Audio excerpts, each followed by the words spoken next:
shit now. He models and man, I remember when he was just an android. Like we started as an android, now we here. Hey Josh, this is my friend.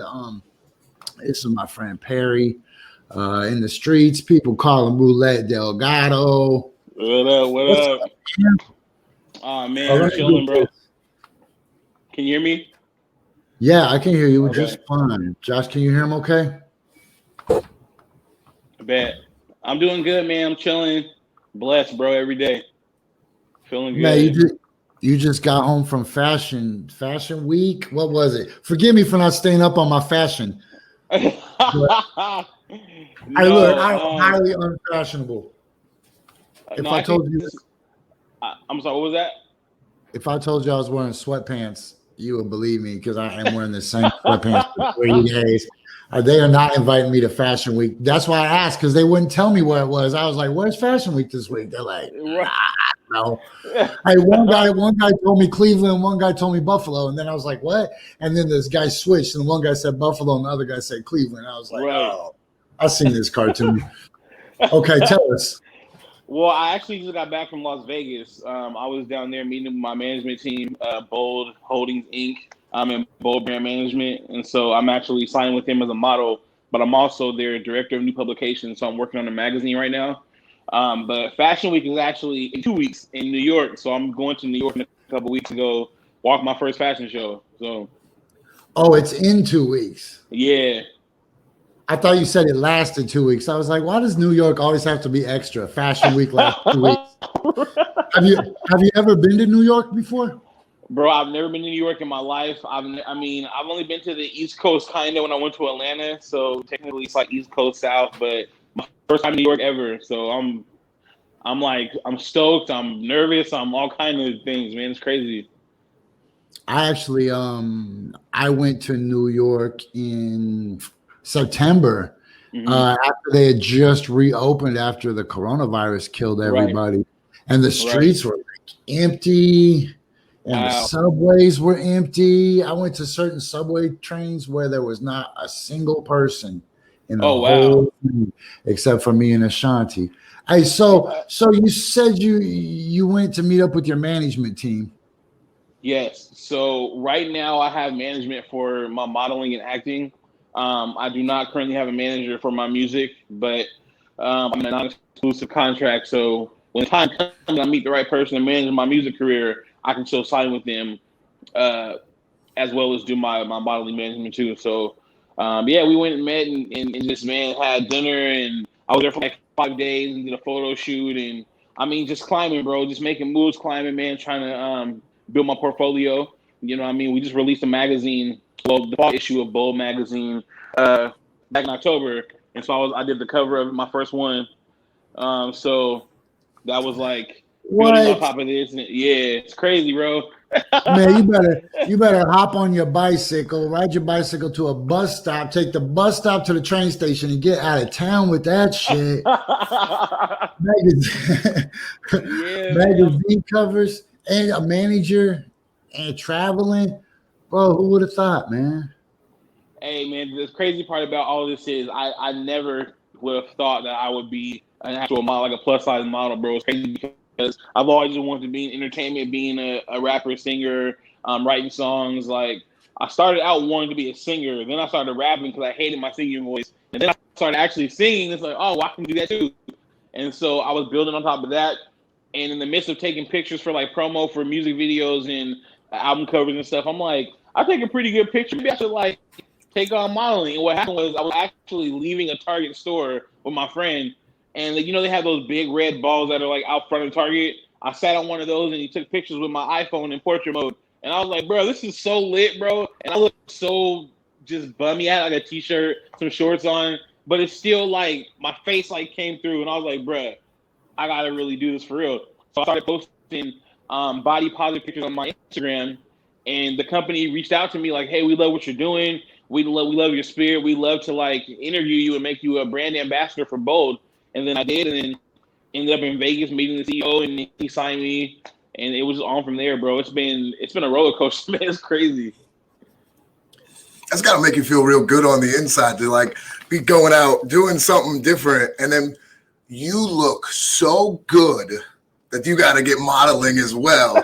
Hey, you had to be walking around pretty light for a few days, right? It feels good, man. It does, because to be honest, man, I hated myself for a very long time. Like, I dealt with depression, and I dealt with being suicidal, for like being in the closet, but then two, for being overweight and not feeling like I'd ever be loved and stuff. But that was like my younger years. So growing up, it followed me, and then it's like one day you wake up and you're just like, I'm actually really beautiful. Like, why am I allowing myself to be so down about how I look when I actually look really good? Like, and I feel that way for anybody who struggles with that. Like, you should always love yourself on the inside first, and then, really exude that, because you never know who needs it.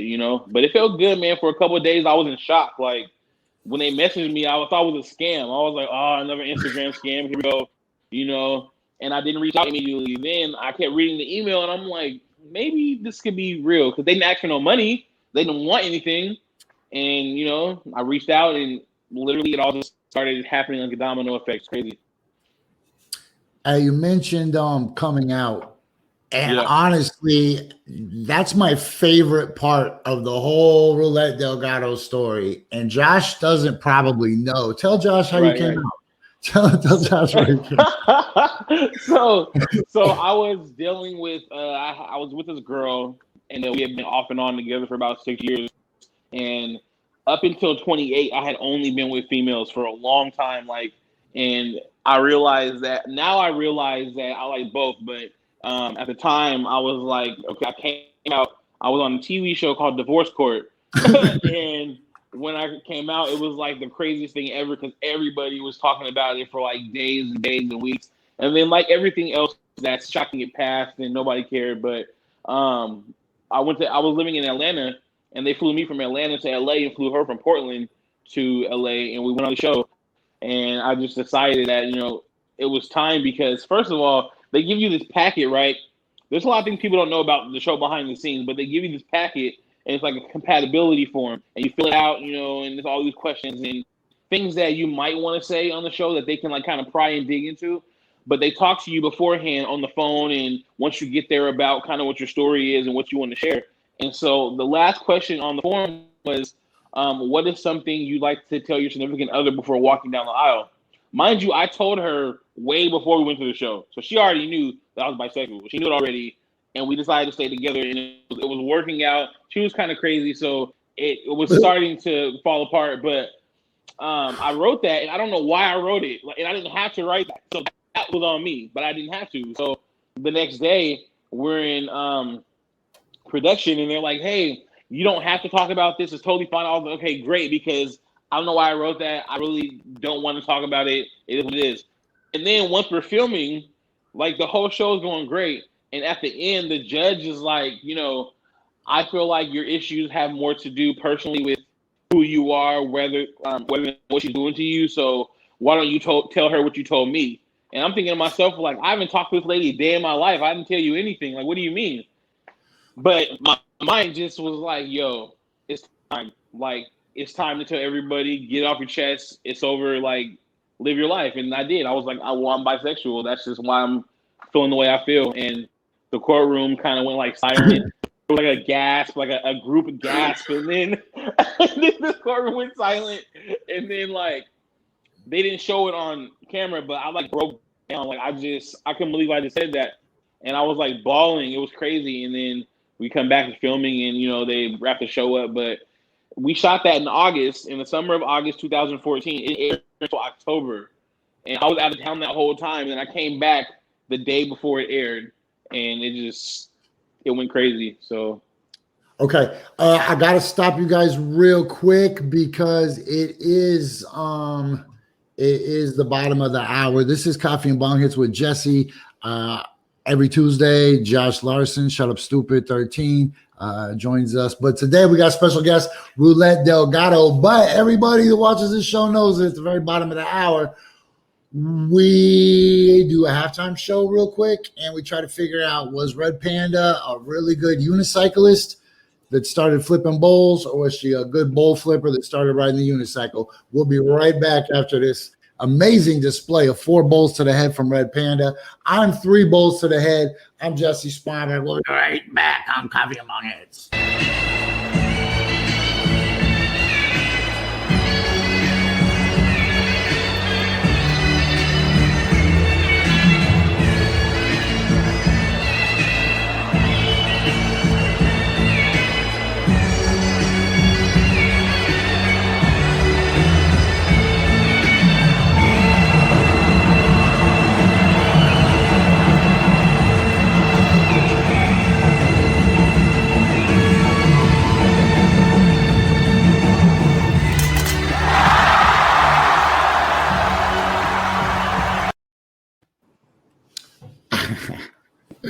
I don't even know what to say. Just outstanding every day.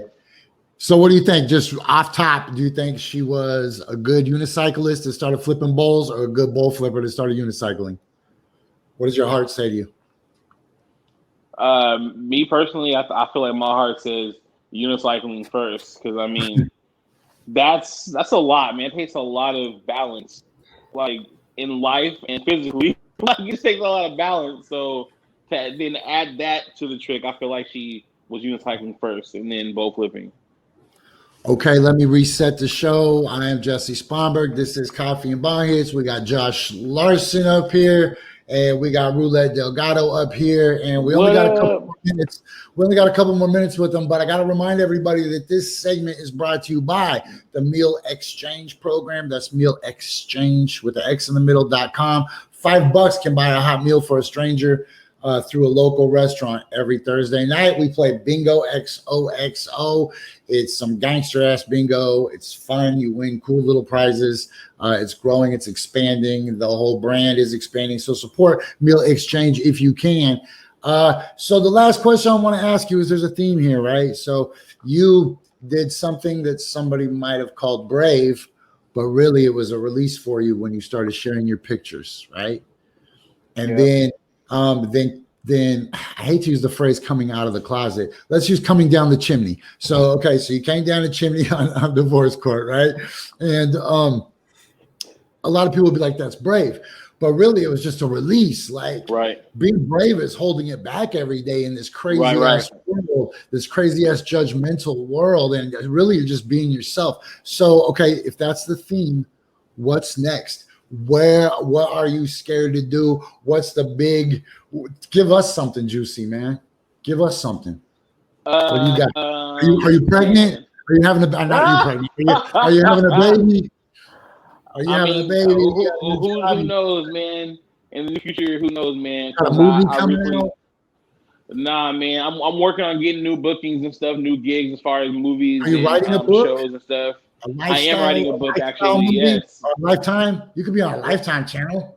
Yeah, I'm in the works of writing a book about my life, but I'm also building this magazine called Matters Magazine, and it's based around Black culture. It's not going to be a hip hop magazine. It's more so like education, finance, fashion, music, everything that engulfs Black culture. But it's going to be an educational piece, and not just for Black people. It's going to be for everybody, to learn from. So that's my next venture right now. And then more modeling, more fashion shows. I'm trying to get bigger brands, and so that's kind of where I'm at right now.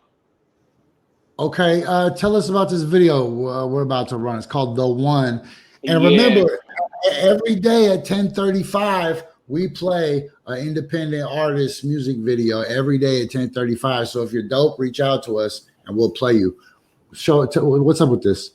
So this video is called The One. This is a story directly out of my life that I went through personally. It's about meeting a friend and, me being, bisexual, coming out and not knowing if my friend is the same way, but kind of falling for them and catching feelings, and you just never know. It's a very common story that's very rarely shared. So I kind of wanted to put my interpretation of it out there. And the song is from my album, Superhuman 2 Evolution R&B album. And, this is like my first R&B actual album. So this is an R&B song, and it's crazy. It's just a good song and video. Okay, one last question before I play this. Do you tell people on the first date that you used to be an android? Or I do. Actually, I don't. I let people find out on their own because, that's a lot to give somebody on the first date. It's a lot. You got to wait for him to Google you. Okay, I'm Jesse Sponberg. That's Josh Larson. That's Roulette Delgato. And guess what, kids? It's 10:35. We've been driving. In general, like 5 years probably. Nice. Tonight, like 4 hours. Oh, that's cool. Yeah, you were actually going to be my last ride. So. Oh, no way.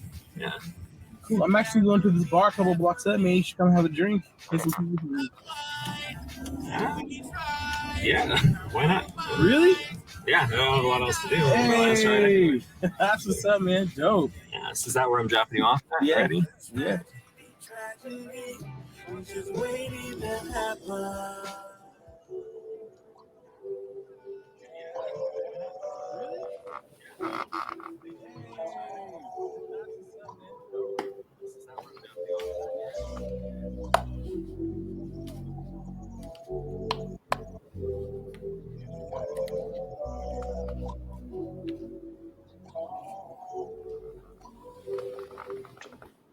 Started out as friends and close companions. We were like one and the same. Late nights on the phone, we're never alone, 'cause we got each other always. Tell me all your problems, I help you solve them, and fix the holes in your heart. I'm there when you need, and you're there for me, when my world is falling. Hey. 'Cause everything changed with time. Now I can get you off my mind. It's so hard to sleep at night. And baby, now I think that's why. You are the one. Hey, you are the one. Hey, you are the one. Hey, hey. I really want your passion. Just imagine how much our love could grow. You've been in my life, so it's only right to see where things could go. Tell me a darkest secret, you know I keep it, and you can trust in me, yeah. More than a homie, my one and only, you mean the world to me. Hey. 'Cause everything changed with time. Now I can get you off my mind. It's so hard to sleep at night. And baby, now I think that's why. You are the one. Hey, you are the one. Hey, you are the one. Hey, hey. If anybody's out there, know what I'm saying? Put your hands in the air, let me hear you say yeah. Let me hear you say yeah. If anybody's out there, know what I'm saying? Put your hands in the air, let me hear you say yeah. Let me hear you say yeah.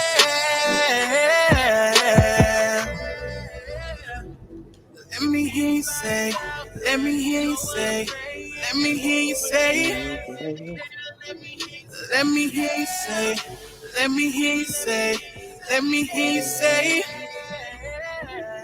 let me hear you say, let me hear you say, let me hear you say, let me hear you say, yeah. You are the one. Hey, you are the one. Hey, you are the one. Hey, hey, you are the one. Hey, you are the one. You, hey, you are the one. Hey, you are the one. Hey, hey, you are the one. You are the one.